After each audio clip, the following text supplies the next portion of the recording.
Title IX has played a significant role in my career. I have been in higher education for 17 years, and at least 10 of those years has focused on Title IX in some capacity.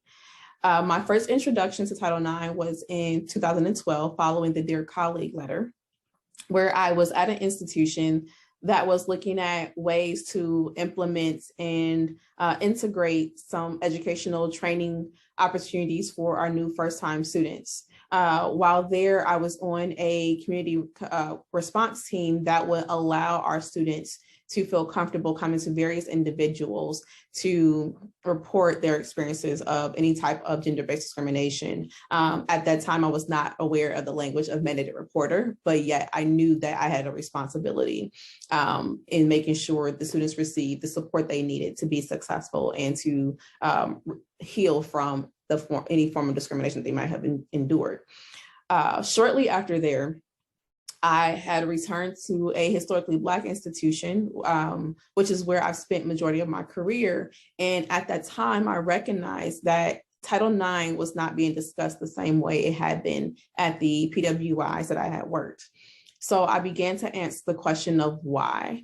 The challenge we were facing were students were not responding. Students did not feel comfortable coming forward. They did not feel comfortable, or they weren't sure what that meant in regards to Title IX, what their rights were, what their options were. Of course, as like many schools at that time were struggling to figure out how do you even create a office, a system, a culture around reporting. So it wasn't too off from other institutions, but yet it was still some work that needed to be done.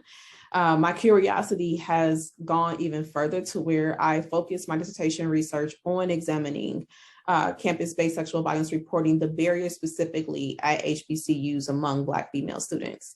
I wanted to see, or even looked at how the generational narratives of sexual violence and help seeking or safety, even accountability in law enforcement, the role that racism plays, the intersectionality of race and gender, specifically for Black women, how that shows up in help seeking, but then also in reporting.